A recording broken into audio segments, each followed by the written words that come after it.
Part 1, The Silent Beacon. The Unexpected Signal.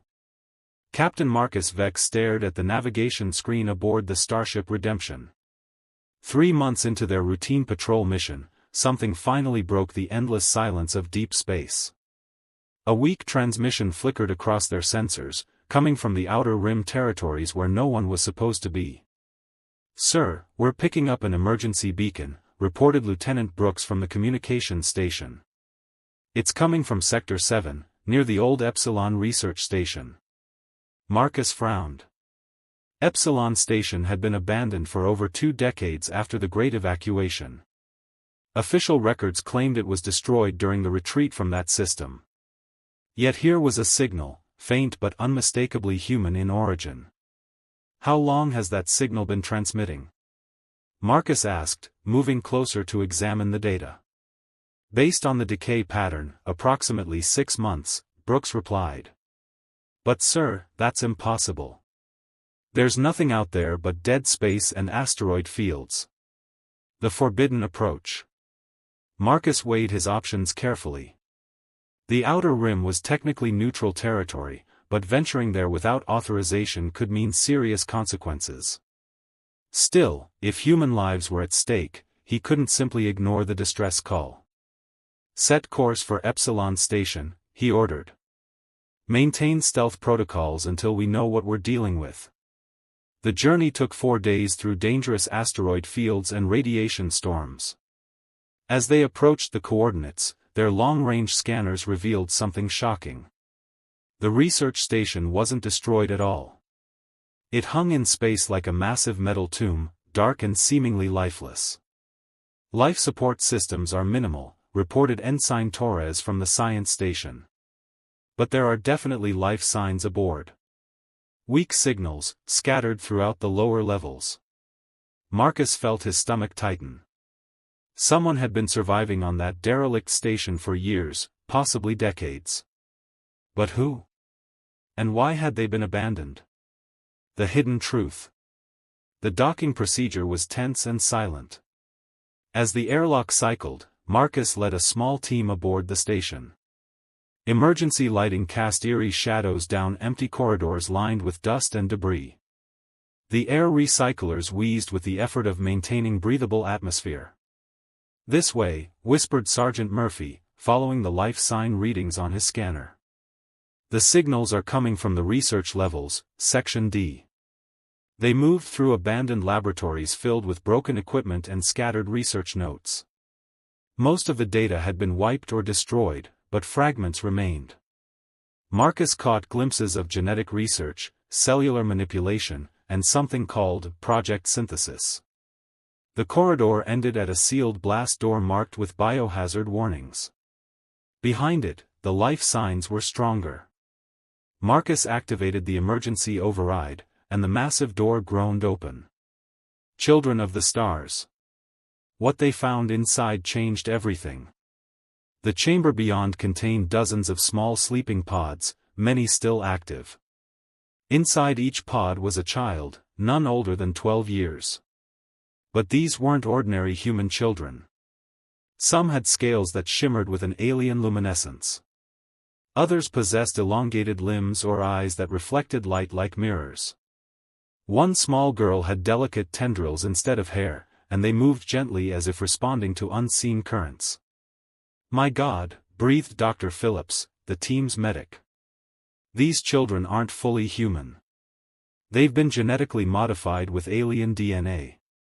Marcus knelt beside one of the pods, watching a young boy with silver-tinted skin sleep peacefully. According to the pod's readout, the child had been in suspended animation for 18 years. "Sir," Murphy called from across the room. "You need to see this." Murphy had found a data terminal that was still functional. On the screen was a partial research log, dated just days before the supposed destruction of the station. "Project Synthesis Phase 3 complete," read the recorded voice of an unknown scientist. "Hybrid subjects showing remarkable adaptation to both human and alien environments. Recommend immediate extraction before the Council discovers our location." The terrible realization. Marcus felt sick as the implications became clear. These children weren't volunteers in some noble experiment. They had been created in secret, combining human genetics with DNA from various alien species. The research was clearly illegal under galactic law. But that raised an even more disturbing question. If the station was supposed to be destroyed, why were the children still here? Had they been deliberately abandoned? "Captain," Torres called from the communication station. "I'm detecting multiple ships approaching our position. They're not broadcasting identification codes." Marcus rushed to the nearest viewport and saw 3 sleek vessels moving toward the station. Their design was unfamiliar, but their weapons were clearly visible and powered up. "Get those children to the pods now," Marcus ordered. "Prepare for emergency evacuation." As his team began the delicate process of transferring the sleeping children to portable life support units, Marcus realized they had stumbled onto something much bigger than a simple rescue mission. Someone had been using this station to conduct forbidden experiments, and now those same people were coming back to clean up their mess. The question was whether the redemption could escape with the children before the mysterious ships arrived. And more importantly, what would happen to these innocent victims of science when the galaxy learned they existed? Marcus watched the approaching ships and made a decision that would change the course of galactic history forever. Part 2: The Forbidden Truth. The Awakening. Dr. Helena Cross had seen many things during her 20 years as a xenobiologist, but nothing prepared her for the children rescued from Epsilon Station. As the Redemption's chief medical officer, she worked tirelessly in the ship's medical bay, monitoring the 17 hybrid children who had survived the evacuation. The youngest was barely 5 years old, a girl with pale blue skin and gills along her neck that fluttered when she breathed. The oldest appeared to be 12, a boy whose eyes shifted color like liquid mercury. Each child was unique, displaying characteristics from different alien species. "Their vital signs are stabilizing," reported Nurse Garcia, checking the monitors. "But doctor, their genetic patterns are unlike anything in our databases." Helena nodded grimly. She had been analyzing tissue samples for 3 days straight, and the results were both fascinating and horrifying. These children weren't random experiments. They had been carefully crafted, their DNA spliced with precision that suggested years of research. The genetic puzzle. "Computer, display genetic analysis of Subject 7, Helena commanded. The holographic display showed a complex double helix structure that seemed to shift and change as she watched. The base human genetic code was clearly visible, but interwoven throughout were sequences she recognized from various alien species. "The Zephyrian respiratory system," she muttered, highlighting sections of the code. "Thalassian neural enhancement. Even some Krolex regenerative properties." Lieutenant Commander James entered the medical bay, his face grave. "Dr. Cross, Captain Vex needs your preliminary report. The Galactic Council is demanding answers." Helena turned to face him, her expression troubled. "James, these children represent decades of illegal research. Someone has been kidnapping members of various species and using their genetic material to create hybrids." "Kidnapping?" James asked, his voice barely a whisper. "The alien DNA sequences are too pure, too specific. They could only have been extracted from living subjects." Helena pulled up another display. "Look at this neural pathway enhancement. It's identical to patterns found in Thalassian children." "Not adults, James. Children." The terrible discovery. The implications hit them both like a physical blow. If these hybrid children contain genetic material from alien youngsters, then somewhere in the galaxy, other species were missing their own children. "We need to contact the Thalassian embassy immediately," James said. "And the Zephyrian Council, and the Krolex Federation." "Wait," Helena said, grabbing his arm. "Before we do anything, I need to examine the research data we recovered. If we're going to accuse someone of galactic-scale kidnapping, we need proof." She led him to her private workstation where fragments of the Epsilon Station's database were being reconstructed. Most of the files had been deliberately corrupted, but her team had managed to recover portions of the research logs. Project Synthesis, she read from the screen. Initiated 15 years ago under the direction of Dr. Randolph Sinclair. Objective: create hybrid beings capable of surviving in multiple environments. The file contained partial records of genetic harvesting operations. Coordinates, dates, and species classifications painted a picture of systematic abduction across the galaxy. The horror unfolds. As Helena dug deeper into the recovered data, the scope of the conspiracy became clear. The research wasn't just about creating hybrid children. It was about creating a new species entirely, one that could survive on any world and serve as the perfect colonists for expanding human territory. They weren't just experimenting, Helena told James as they reviewed the files. They were building an army of children who could claim any planet as their home. One particular file made her blood run cold. It was a procurement list, detailing the capture of alien children from peaceful species across the galaxy. Thalassian youngsters taken during diplomatic missions. Zephyrian children abducted from their floating cities. Krolex hatchlings stolen from their nursery worlds.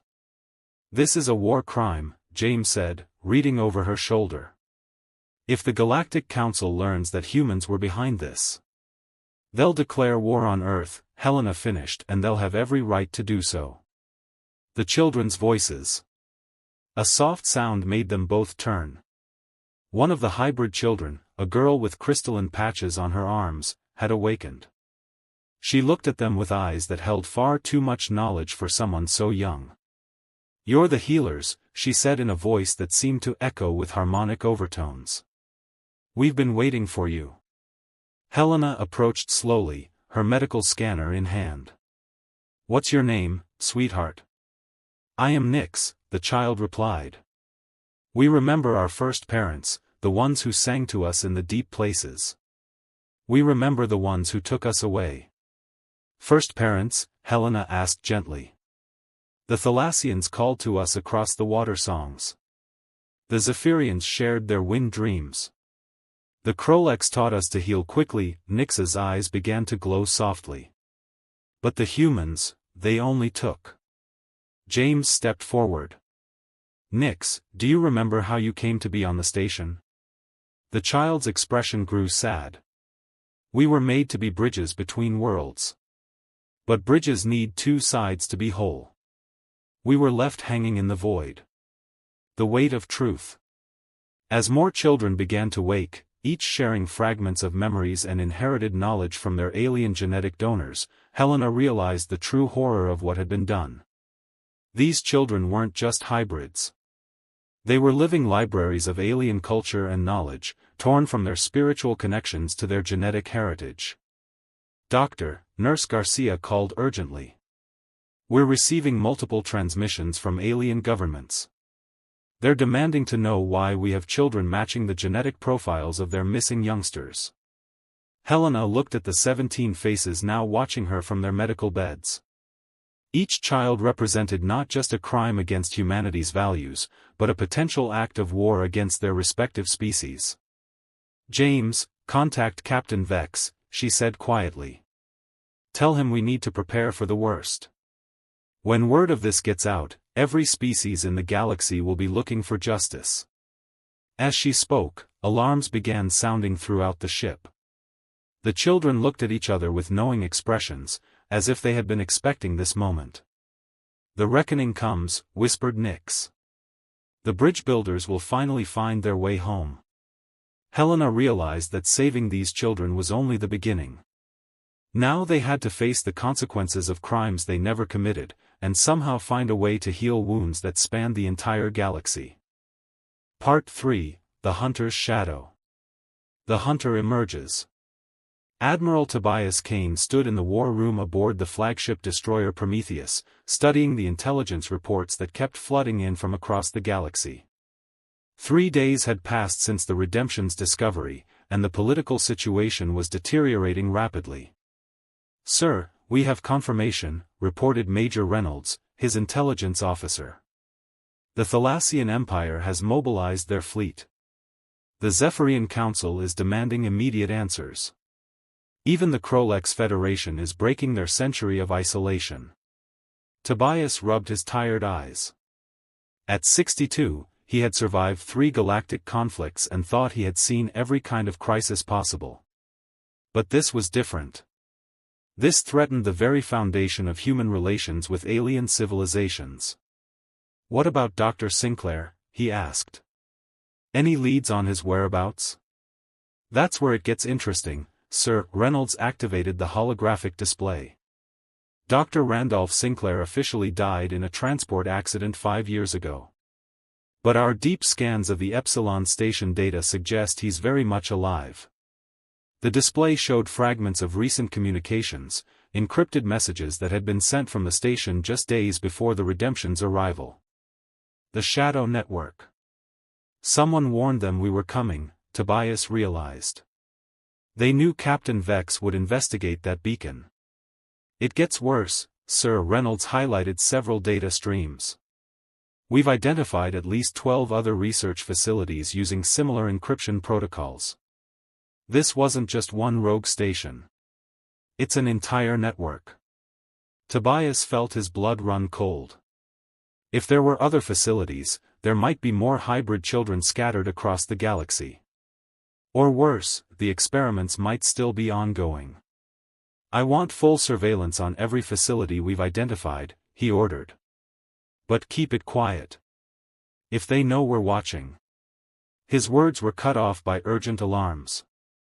The Prometheus's defensive systems had detected incoming threats. "Sir, we have multiple ships decloaking around our position," called the tactical officer, configuration unknown, "but they're powering weapons." The first strike. The attack came without warning. Sleek black vessels materialized from stealth fields, their hulls covered in technology Tobias didn't recognize. They moved with inhuman precision, targeting the Prometheus's communication arrays and weapon systems. "Return fire," Tobias commanded, but even as the words left his mouth, he knew something was wrong. Their attackers seemed to know exactly where to hit, as if they had complete intelligence on human ship designs. "Sir, they're not trying to destroy us," reported the tactical officer. "They're disabling our ability to communicate or defend ourselves." One of the attacking ships moved closer, and Tobias could see its unusual design. The hull seemed to shift and flow like liquid metal, adapting to their defensive fire. It was technology beyond anything in the human fleet. "Admiral," called Communications Officer Wright, "we're receiving a transmission from the lead vessel." "Put it through." The main screen flickered, and a figure appeared that made Tobias's heart skip a beat. It was Dr. Randolph Sinclair, but changed. His skin had a metallic sheen, and his eyes glowed with an inner light that was definitely not human. The transformed enemy. "Admiral Kane," Sinclair said, his voice carrying harmonics that hurt to hear. "Still playing the noble protector, I see." "Sinclair," Tobias growled. "We thought you were dead." "Dead?" Sinclair laughed, a sound like grinding metal. "I've transcended death, Tobias. I've become something far greater than human. My children taught me that." "Your children?" Tobias realized what he was seeing. "You experimented on yourself." "I perfected myself," Sinclair corrected. "Just as I perfected them. The hybrid children aren't experiments, Admiral. They're the future of evolution. They're what humanity must become to survive in this galaxy." The transmission showed Sinclair's ship moving closer. Through the viewports, Tobias could see more figures moving on the bridge. They all had the same unnatural modifications, the same glowing eyes. The terrible revelation. "You've been turning humans into hybrids," Tobias said, understanding flooding through him. "The missing research teams, the scientists who supposedly died in accidents. Volunteers," Sinclair insisted, "visionaries who understood that pure humanity is a dead end. We've created something beautiful, Tobias. A new species that can claim any world, survive any environment, understand any alien technology. By stealing children from peaceful species, Tobias shot back. By conducting illegal experiments. Sacrifices must be made for evolution, Sinclair replied coldly. The alien species will understand eventually. We're creating their legacy too, preserving their genetic gifts in a superior form. The attacking ship suddenly pulled back, but they maintained their positions around the Prometheus. Tobias realized they weren't here to destroy his ship. They were here to deliver a message. The ultimatum. I want my children back, Admiral, Sinclair said. The 17 hybrids you rescued from Epsilon Station. They belong with their real family. Those children were prisoners, Tobias replied. They're under the protection of the Human Alliance now. Protection? Sinclair's modified features twisted into something that might have been a smile. Tobias, you have no idea what's coming. When the alien governments learn the full scope of our research, they won't just declare war on humanity. They'll exterminate every human colony in the galaxy. The Admiral felt a chill of recognition. Sinclair was right about one thing. The political situation was already critical, and it would only get worse when the full truth came out. But I can offer them something better, Sinclair continued. A new covenant. A species that bridges all worlds, that can serve as ambassadors between humans and aliens. My children are the key to peace, not war. The hunter's trap. You're insane, Tobias said, but even as he spoke, he realized Sinclair's logic had a twisted appeal. If the hybrid children could serve as diplomats, if they could help smooth relations between species. Think carefully, Admiral, Sinclair warned. You have 48 hours to deliver my children to the coordinates I'm transmitting. If you refuse, I'll release complete records of project synthesis to every alien government simultaneously. That would start a war, Tobias protested. Exactly. A war that only my enhanced humans can survive, Sinclair's image began to fade. 48 hours, Tobias. Don't disappoint me. The transmission ended, and the attacking ships vanished back into stealth mode. But Tobias knew they were still out there, watching and waiting. The impossible choice. Sir, Major Reynolds said quietly, what are your orders?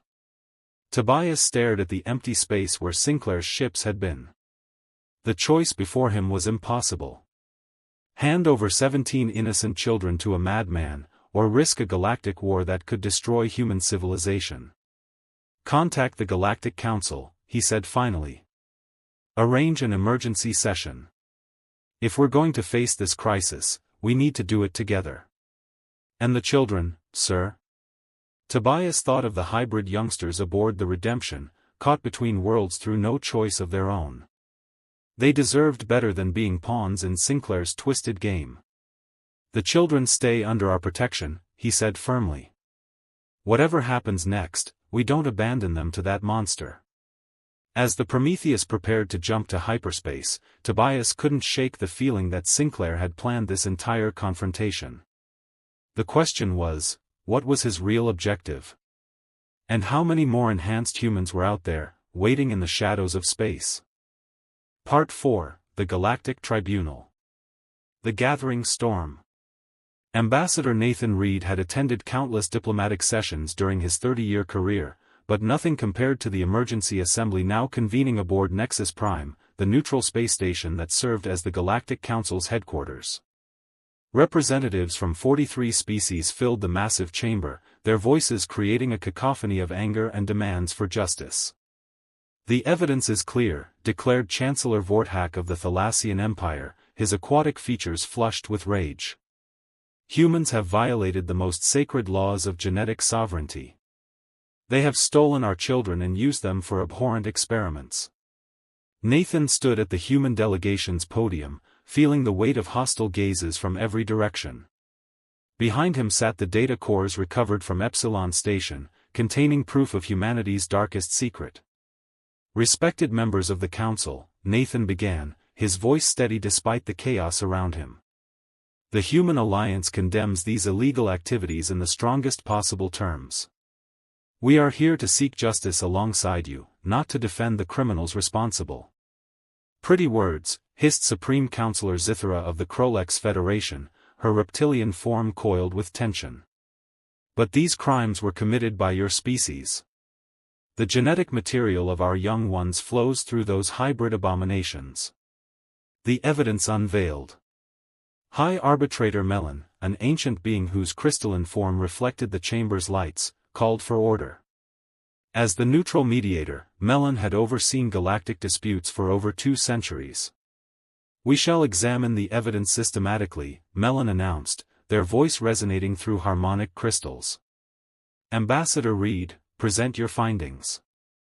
Nathan activated the holographic display, showing the genetic analysis Dr. Cross had compiled. The evidence was overwhelming and damning.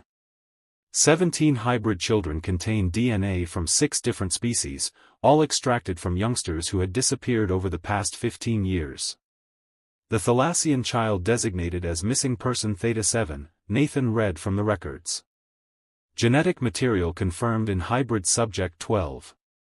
Zephyrian youngling classified as disappeared during cultural exchange. DNA markers found in hybrid subject 3.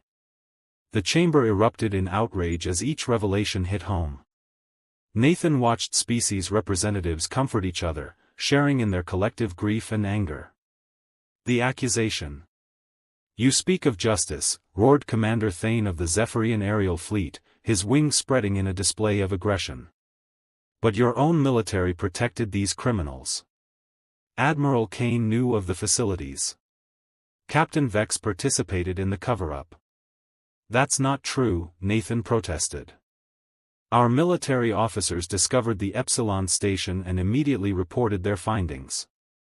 They risked their lives to rescue those children. After decades of silence, Chancellor Vorthak added coldly. How many of our young ones suffered while humans looked the other way? Nathan felt the diplomatic ground crumbling beneath his feet. The truth was complicated, but the evidence of human involvement was undeniable.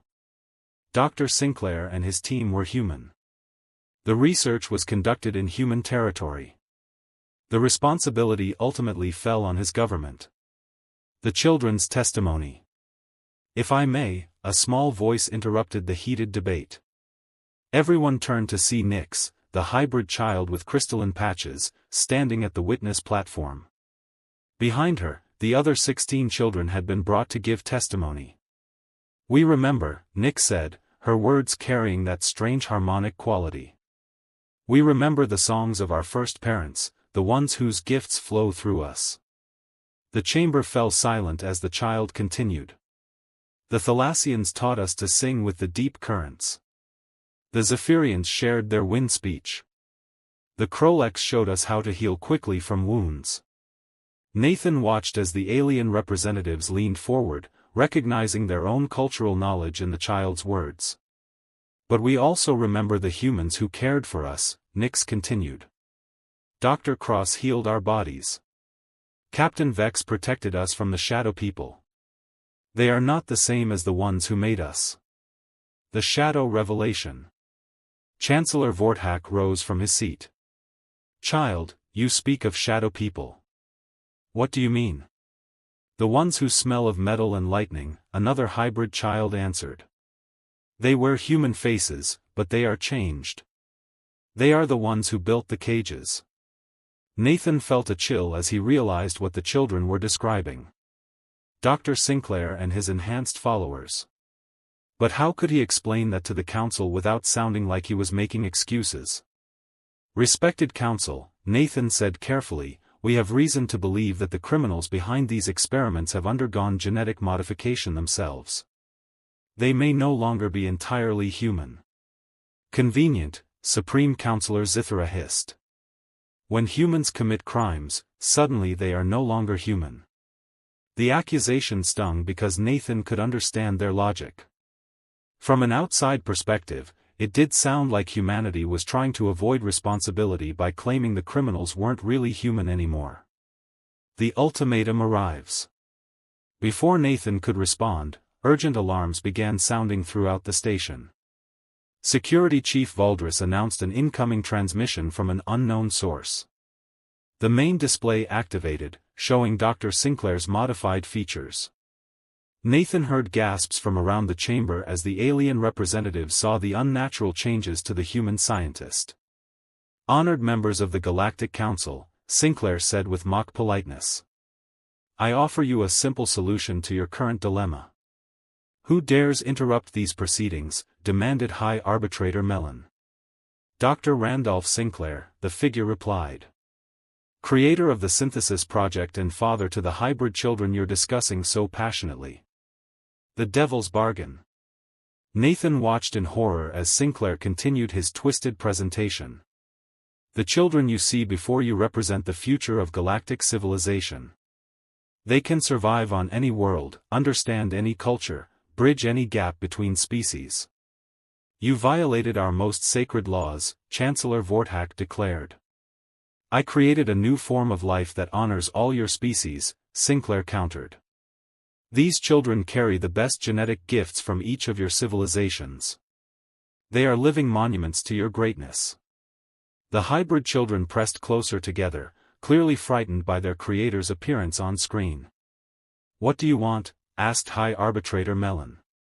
Custody of my children, Sinclair replied. And recognition that they represent a new species with rights under galactic law. In return, I will provide technology that will benefit all your civilizations. The impossible decision. Nathan realized that Sinclair was trying to legitimize his crimes by framing them as evolutionary advancement. But the enhanced human wasn't finished with his manipulations. You have 1 hour to decide, Sinclair announced. If you refuse my generous offer, I will release complete records of humanity's involvement in Project Synthesis. Every government will learn exactly how their children were taken and used. The transmission ended, leaving the chamber in shocked silence.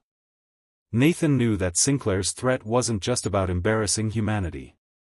Complete records would reveal intelligence sources, diplomatic contacts, and security procedures that had been compromised during the kidnapping operations. Ambassador Reed, High Arbitrator Mellon said formally, the Council will now deliberate. You have 1 hour to present any final arguments for your species.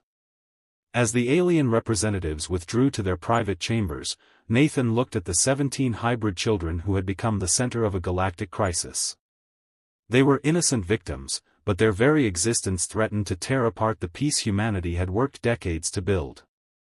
The question now was whether justice could be served without destroying the stability of the entire galaxy. And whether the children themselves would survive the political storm their discovery had unleashed.